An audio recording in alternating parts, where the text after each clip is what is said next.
성경 중에요, 도저히 이해가 안 되는 장면들이 있어요. 오늘 본문의 장면 중도 그 중에 하나죠. 도대체 이게 무슨 얘기예요? 네?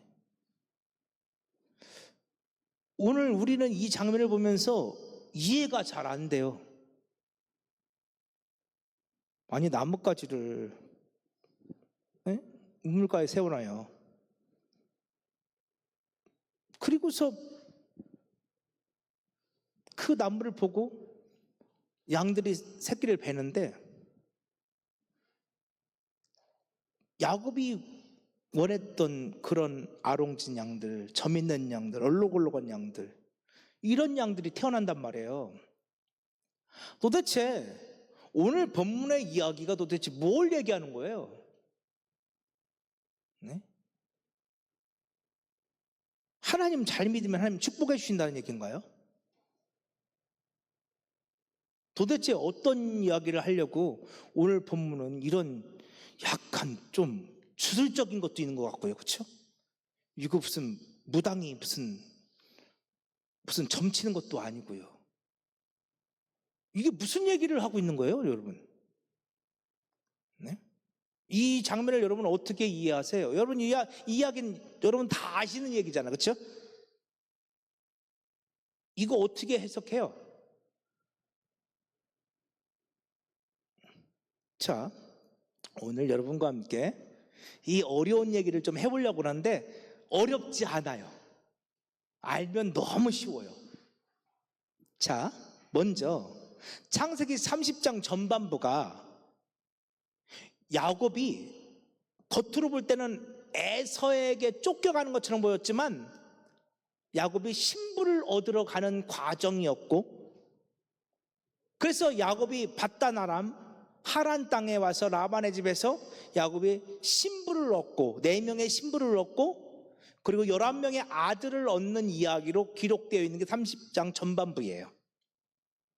이 이야기는 그리스도께서 당신의 신부된 교회 공동체를 구원하기 위해서 인간의 몸을 입고 이 땅에 오신 그 이야기라고 말씀드렸어요. 밧단 아람이, 하란 땅이 가나안 땅보다 더 의로워서 이삭이나 리브가가 그 땅에 가서 신부를 구해오라는 게 아니었어요. 아니, 오히려 그 땅은 더 악한 땅이에요. 그 악한 땅에 인간의 몸을 입고 이 땅에 오신 예수 그리스도의 이야기, 이게 오늘 야곱의 스토리라고 말씀드렸어요. 이걸 여러분이 이해하시고 기억하시고 오늘 말씀을 들으셔야 돼요.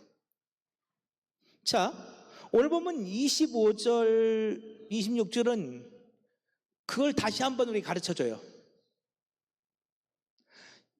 이제 야곱이 라반에게 이렇게 말해요.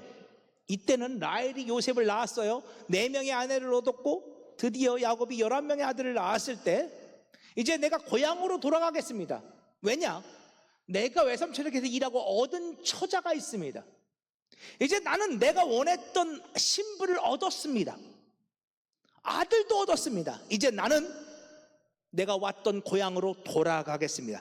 그러니까 야곱이 목적한 바를 이루었죠. 신부를 얻었어요. 그러니까 야곱이 이제 자신의 고향 땅으로 돌아가겠다고 해요. 자, 우리가 여기서 다시 한번 야곱이 이 하란 땅 밧단 아람의 라반의 집에 온 이유는, 자, 창세기 27장 다시 보여주세요. 그 다음 말씀, 신부 때문이었음을 우리가 이미 보았어요. 여러분 기억하세요? 야곱은 신부를 구하러 이 라반의 집에 온 거예요.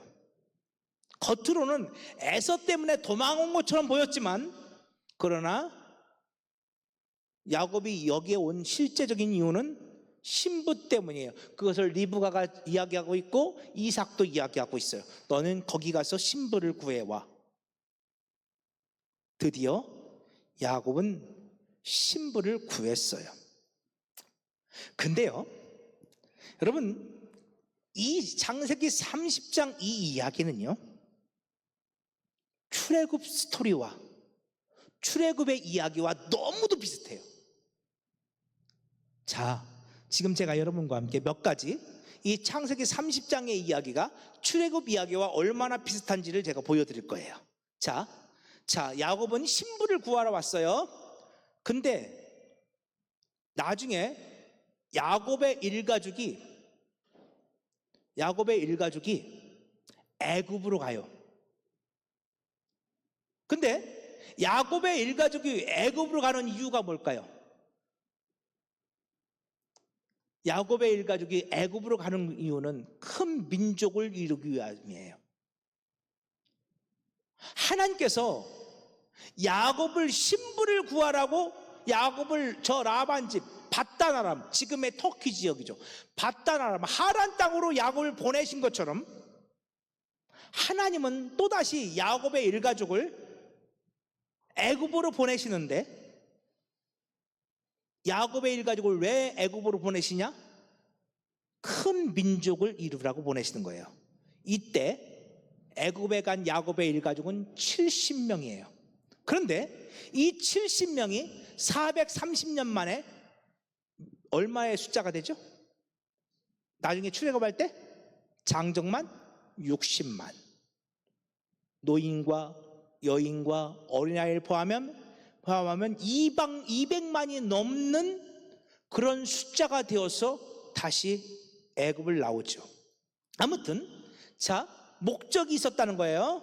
야곱은 신부를 구하기 위해서 밧단 아람 라반의 집으로 갔고, 또 하나님은 큰 민족을 이루기 위해서 야곱의 일가족 70명을 애굽으로 보내셨어요. 그리고 그것을 미리 준비하기 위해서 하나님은 야곱의 일가족 70명 전에 요셉을 먼저 파송하셨죠, 애굽으로.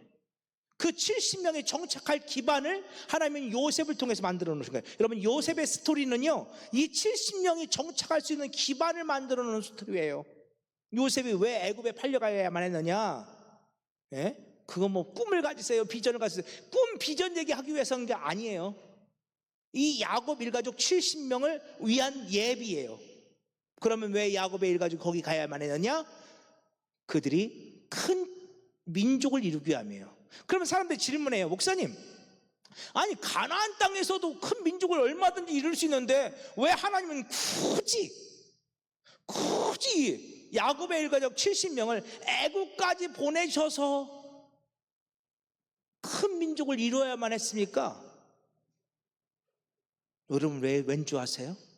자, 창세기 46장에 그 이유가 등장해요. 자, 보세요. 요셉이 야곱의 일가족 70명이 정착할 수 있는 선발대로 요셉을 하나님이 먼저 보내셨거든요. 그래서 요셉이 애굽의 국무총리가 되어 있어요. 요셉은 애굽의 문화에 대해서 너무너무 잘 알아요. 아버지 야곱이 왔을 때 요셉이 아버지 야곱에게 신신당부해요. 아버지, 바로왕을 뵈거든요. 아버지의 직업이 가축을 치는 목축업을 하는 목자라고 말하세요.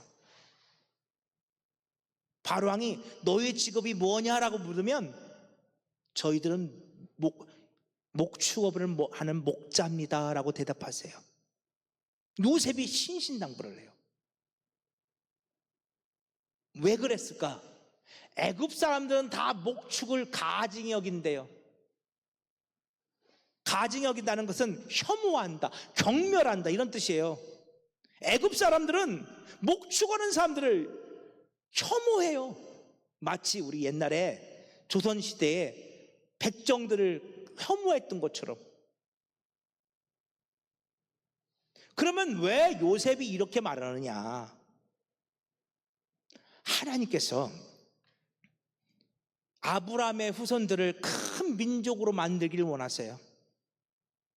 그런데 가나안 땅에서 그냥 내버려 두면 가나안의 문화가 들어와요. 세상의 죄악과 우상숭배의 문화가 들어와요. 그래서 그 가나안 땅에서 그냥 거기서 큰 민족을 이루면 세상에 동화될 거예요. 그들은 구별된 이스라엘이 될 수가 없어요. 하나님은 야곱의 일가족이 하나님의 구별된 백성, 구별된 민족이 되길, 구별된 나라가 되기를 원하셨어요. 근데 그들을 어떻게 하면 구별된 민족으로 만들어갈 수 있느냐? 하나님께서 택하신 곳이 애굽이었어요. 특별히 애굽은 목축업을 혐오해요. 그래서 목축하는 사람들하고는 가까이 지내지 않아요. 자, 이스라엘 백성들은 애굽에서 애굽 사람들과 떨어져 지낼 거예요. 430년 동안. 그들은 구별되어 지낼 거예요. 그리고 그들은 그들의 신앙을, 그들의 믿음의 유산을 지키게 될 거예요.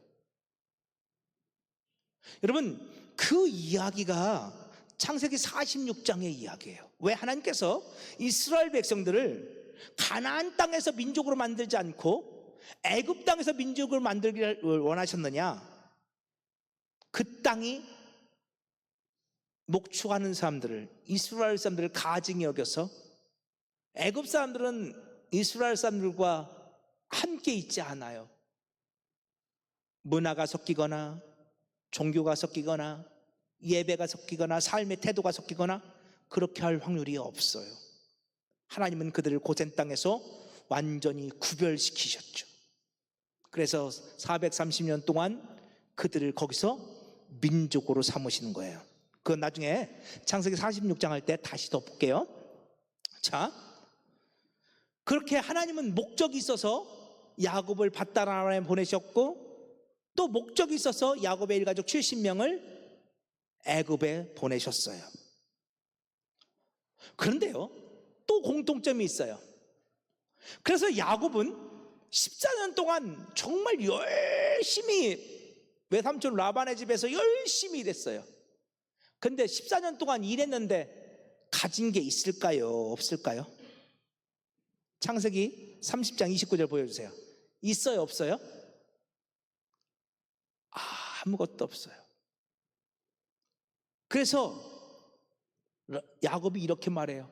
내가 어떻게 외삼촌을 섬겼는지, 어떻게 외삼촌의 가족을 쳤는지 외삼촌은 너무너무 잘 알아요. 그런데 나는 언제 내 집을 세우겠습니까? 외삼촌은 나로 말미암아 하나님께 여호와께 복을 받았는데 나는 언제 내 집을 세우리까? 이게 왜 이렇게 말하는 걸까요? 난 아무것도 없다는 거예요. 그런데 야곱에게 아무것도 없는 게 아니에요. 물질은 아무것도 없을지 몰라도 그 14년 동안 야곱은 아내를 얻었고 아들들을 얻었어요. 그렇죠? 아무것도 없는 게 아니에요. 근데 야곱은 그렇게 말해요. 그런데 출애굽기 1장 볼까요? 이스라엘 백성들이 애굽에 와서 400년이 넘도록 살았어요. 근데 나중에 가서는 애굽 사람들에게 학대를 받고, 나중에 와서는 애굽 사람들에게 큰 어려움을 당해요. 그래서 결국 그들은 애굽의 노예가 되었죠. 그들의 것을 다 잃었어요. 그들의 삶은 너무도 괴롭고 궁핍한 처지가 되었어요. 400년 애굽에서 살았는데 가진 게 아무것도 없어요. 그런데 아무것도 없는 게 아니에요. 야곱의 일가족 70명이 와서 지금 이스라엘이라는 민족, 바로 왕도 두려워할 정도 되는 거대한 민족이 되었어요. 이스라엘은 학대를 받으면 받을수록 더욱더 번성해져 갔거든요. 그죠? 야곱도 또 이스라엘도 겉으로는 아무것도 가진 것이 없는 것처럼 보였지만, 그러나 그들은 신분을 얻었고 민족이 되었어요. 자, 그런 과정 속에서 이제 야곱도 또 애굽에 사는 이스라엘 백성들도 이제 가겠다고 해요. 고향 땅으로 가겠습니다. 내 아버지의 집으로 가겠습니다. 그랬더니, 자, 창세기 30장 27절 보여주세요. 라반이 어떻게 해요? 말려요. 그대로 있으라고. 왜 말려요? 라반도 알거든요. 라반의 가정에 부어진 복은 야곱 때문에 왔다는 것을 라반도 알거든요. 그러니까 가지 말라고 붙잡아요. 끊임없이 붙잡아요. 근데 바로 왕도 마찬가지예요. 이스라엘 백성들이 가겠다고 하니까 야, 속이 후련하다. 그래, 너희들 때문에 지금 내가 고민이 많았는데 가려고? 그래, 가. 보내주는 게 아니에요. 붙잡아요. 내가 너희 안 보낼 거야. 절대 안 보낼 거야. 왠 줄 알아요? 바로 왕도 그 애굽이 잘 되는 것이 이스라엘 백성들이 때문인 줄 알거든요. 하나님께서 이스라엘 백성들 축복하심으로 애굽이 잘 되는 것을 알거든요. 그러니까 바로 왕도 절대적으로 이스라엘 백성들을 보내지 않으려고 그래요. 지금 계속해서 이 창세기 30장과 출애굽의 이야기가 거의 같은 이야기라는 것을 제가 계속해서 말씀드리는 거예요. 또 있어요. 자, 창세기 30장. 자, 그렇게 해서 안 보내니까 야곱과 라반 사이에 계약을 맺었어. 그래요? 그럼 품삯 주세요. 그래서 품삯을 주겠다고 계약을 맺었어. 그런데 이렇게 신기하잖아요. 야곱이 저는 이번에 점 있는 양 새끼만 제가 가질게요. 원래 양은 여러분 하얀 양이 많죠. 점 있는 양이 많지 않아요. 근데 신기하게 야곱이 점 있는 양을 갖겠다고 하면 점 있는 양이 태어나는 거야. 야곱이 얼룩얼룩한 거 갖겠다고 하면 얼룩얼룩한 거만 태어나. 그래서 라반이 보세요. 창세기 31장 7절 그대들의 아버지가 나를 속여 품삯을 몇 번이나 변경했어요? 10번이나 변경했대. 그 변경한 얘기, 여기가 8절 얘기야. 그가 이르기를 점 있는 것이 내 삭시되리라면 온 양떼가 낳는 것은 점 있는 것이 되었고 또 얼룩무늬 있는 것이 내 삭시되리라면 온 양떼가 낳은 것은 얼룩무늬가 됐어. 그러니까 그때마다 라반이 자꾸만 약속을 어겨. 몇 번이나? 10번이나. 여러분 라반이 왜 10번이나 약속을 어겼다고 기록하고 있을까요? 출애굽 사건 가운데서 10가지 재앙이 있죠. 그 재앙이 있을 때마다 바로 왕은 이스라엘 백성들을 어떻게 했어요? 내가 보낼게. 그리고 자꾸만 거짓말을 하고 약속을 어겨요. 그렇죠? 바로 왕은 자꾸만 거짓말을 해요. 10번이나 그 자기가 한 약속을 변경시키고 바꿔요. 결국 그래서 어떻게 되는 줄 아세요? 창세기 31장 20절 야곱이 가족들을 데리고 라반 몰래 도망을 가요. 그랬더니 라반이 그 야곱을 뒤쫓아와요. 그죠? 근데 이 이야기가 출애굽에도 있어요, 없어요? 애굽의 바로 왕이 그냥 가라고 내버려둬요? 아니면 쫓아와요? 어디까지? 홍해까지 쫓아오잖아요. 그렇죠? 쫓아오잖아요, 여러분. 근데 또 하나 있어요. 그렇게 야곱이 이제 도망가는데 이제 아버지 집으로 가는데 지금까지 야곱은 가난했어요. 신분은 얻었고 아들은 있었어도.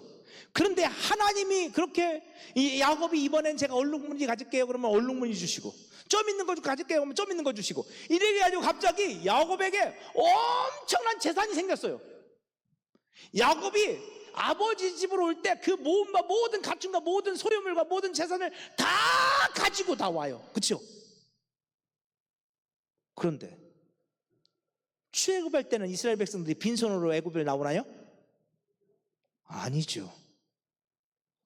아니에요. 자, 볼까요? 창세기 15장에서 하나님께서 이미 출애굽을 약속하셨거든요.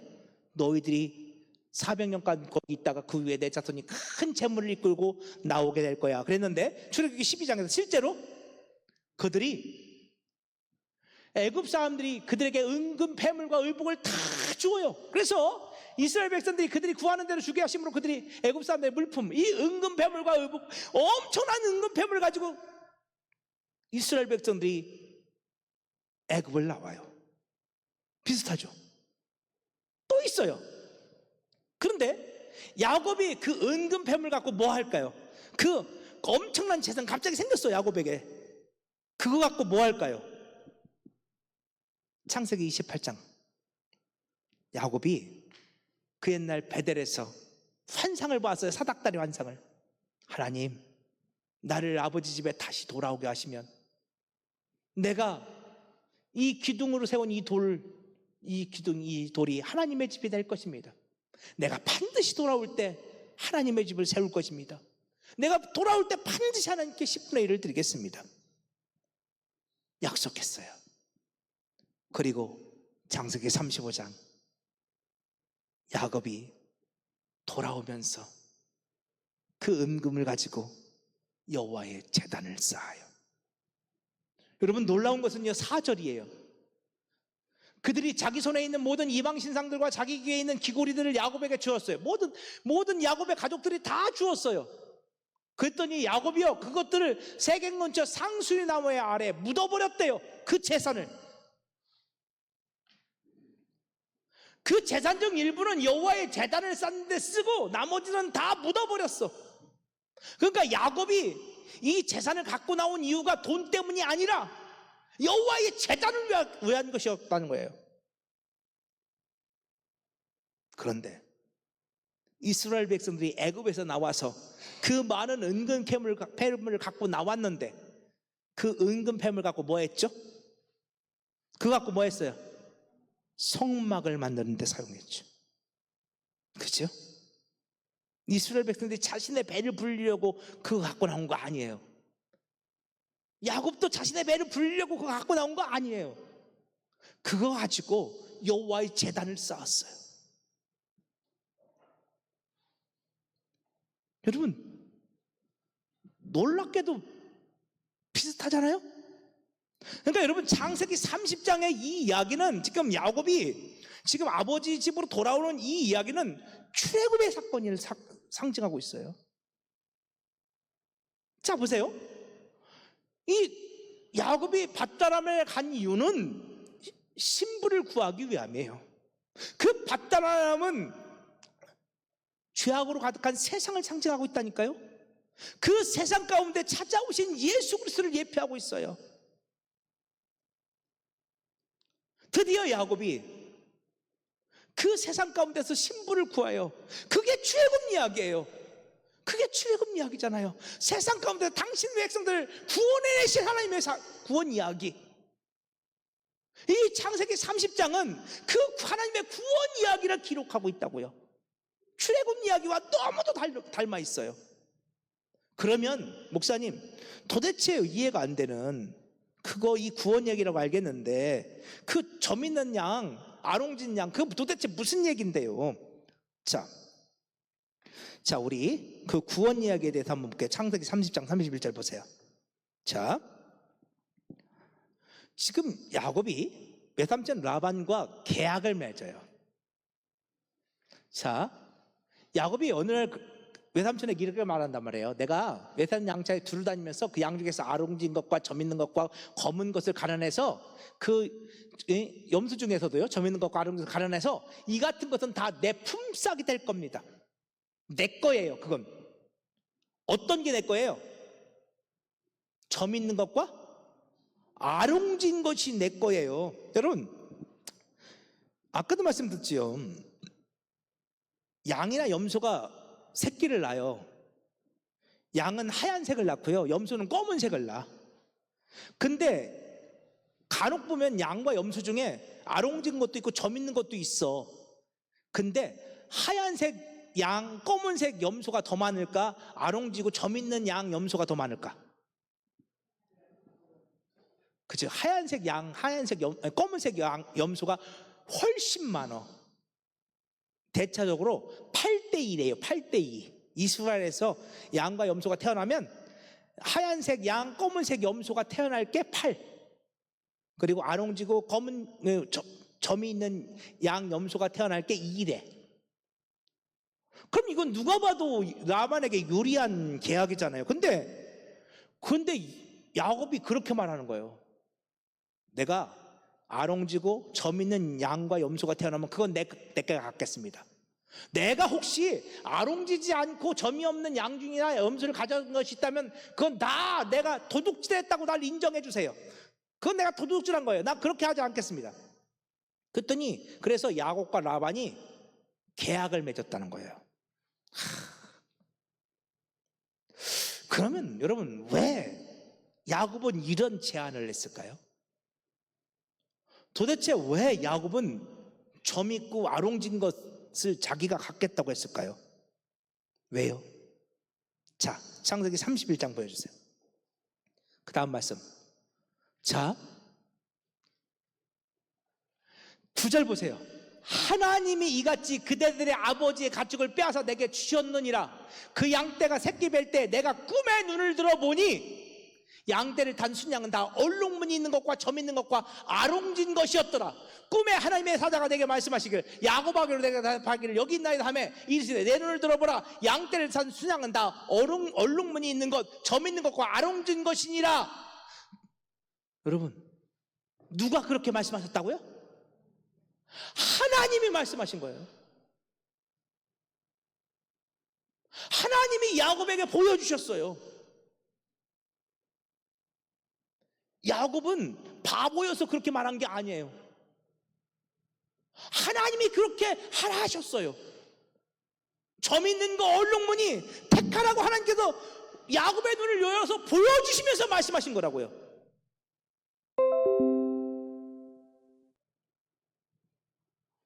그러면 하나님께서 왜 그러셨을까? 자, 37절 보면요, 그래서 야곱이요 버드나무와 살구나무와 신풍나무의 푸른 가지를 가져다가 그것들을 껍질을 벗겨서 그거를 껍질 벗긴 그 나무를 샘 곁에 세워놔. 그래서 이 샘 곁에서 양이나 염소가 물을 먹으러 왔을 때 그 껍질 벗긴 나무를 바라보고 새끼를 배. 그랬더니 얼룩할룩한 것과 점 있는 것과 아롱진 것을 낳았대. 우리 이 장면이 참 어렵잖아요, 그렇죠? 이게 도대체 뭐야? 무슨 주술을 하는 것도 아니고요. 여러분, 근데 너무 쉬워요. 여러분, 골고다 언덕에 나무가 세워집니다. 그리고 그 나무 위에 벌거벗겨진 한 청년이 못이 박힙니다. 그게 누구예요? 예수요. 예수요. 여러분, 왜 이 나무는 껍질이 벗겨져 있을까요? 여러분, 벌거벗겨진 예수 그리스도, 그분이 못 박히신 십자가를 상징하고 있어요. 이 양들이 그 벌거벗겨진 나무를 보았을 때 거기서 새끼가 태어나는데 얼룩말룩한 것, 점 있는 것, 아롱진 것들이 태어나요. 무슨 얘기인 줄 아세요? 십자가에 달리신 예수를 바라보면 내가 누군지를 알아요. 우리는 얼룩얼룩한 자들이에요. 점 있는 자들이에요. 아롱진 자들이에요. 오늘 우리는 죄인들이에요. 예수 만나고 나면요, 십자가에 달리신 예수를 보면 우리는 죄인들이에요. 이 이야기가 출애굽 사건과 연관이 되어 있다니까요. 여러분, 근데 출애굽 사건은 온통 예수예요. 출애굽 사건이 온통 예수라는 것을 여러분이 아시면 이 이야기, 이 줄 같은 이 이야기도 예수임을 알 수 있어요. 왜 그 나무에는 껍질이 벗겨져 있을까요? 왜 양떼들은 그것을 보고, 그 껍질이 벗겨진 나무를 보고 새끼를 임신하는데 왜 양떼들은 얼룩할룩한 것, 점 있는 것, 아롱진 새끼들을 낳을까요? 예수를 보고 나니 내 죄가 보여요. 예수를 만나고 나니 내가 얼마나 악하고 추한 자인지가 알아져요. 그런데요, 40절 이하를 보세요. 그 아롱진 것, 얼룩얼룩한 것, 점 있는 것, 그들은 튼튼한 양이에요. 야곱에게 주어진 그 양들은 튼튼한 양이라고요. 근데 이게 우리말로는 튼튼한 양이라고 번역되어 있는데요, 이게 히브리어로 카시아르거든요. 카시아르. 근데 이 카시아르가 튼튼하다라고 번역되면 조금 이상해요. 이 카시아르는 매다, 묶다, 연합하다 이런 뜻이에요. 그 얼룩얼룩한 양이, 점 있는 양이, 그 양이 어떤 양이냐? 묶여진 양이에요. 메어진 양이에요. 연합된 양이에요. 무엇과? 아까 껍질이 벗겨진 나무와. 그리고 그 양은 지금 야곱과 온전히 연합되었죠. 야곱의 것이니까.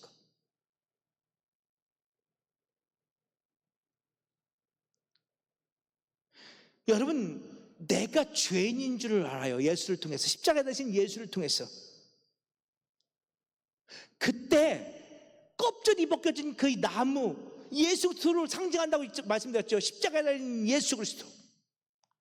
이 야곱, 자기 신분을 구하기 위해서 세상에 오신 예수 그리스도를 상징한다고 수없이 말씀드렸어요. 이 얼룩얼룩한 것, 아롱진 양, 점 있는 양이 죄인 중에 괴수였던 우리들이 예수와 연합하는 얘기들, 온전히 그리스도의 신부가 되는 이야기들을 이렇게 기록하고 있는 거라고요. 그게 출애굽의 이야기고, 그것이 오늘 우리가 구원받은 이야기예요. 그래서 출애굽기 30장 31장, 아니 창세기 30장 31장은 출애굽의 사건과 너무도 닮아 있어요. 여러분, 길게 하면 지루하시고 또 어려워하실까 봐 제가 될 수 있으면 쉽게 하려고, 짧게 하려고 노력을 했어요. 이해하셨는지 모르겠어요.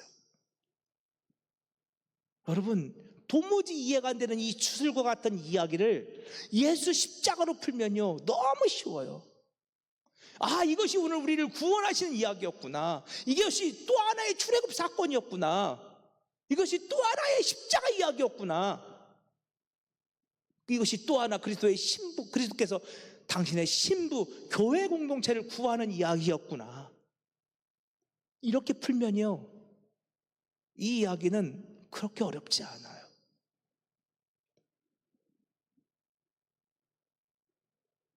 지금도 주님은 그렇게 아롱지고 얼룩얼룩하고 점으로 가득한 오늘 우리들, 더럽게가 한량없는 우리들을 당신의 신부들로 구원해내기를 원하셔요.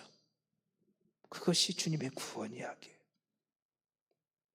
그래서 그들로 하여금 그리스도와 온전히 연합된, 그리스도와 메어진 하나가 된 존재들, 그래서 신부로 삼는 이야기를 창세기 30장 31장은 이렇게 하고 있다고요. 오늘 저와 여러분이 그렇게 그리스도와 온전히 연합된 그리스도의 신부들임을 고백할 수 있기를 원합니다. 자, 우리 기도할 수 있는데 우리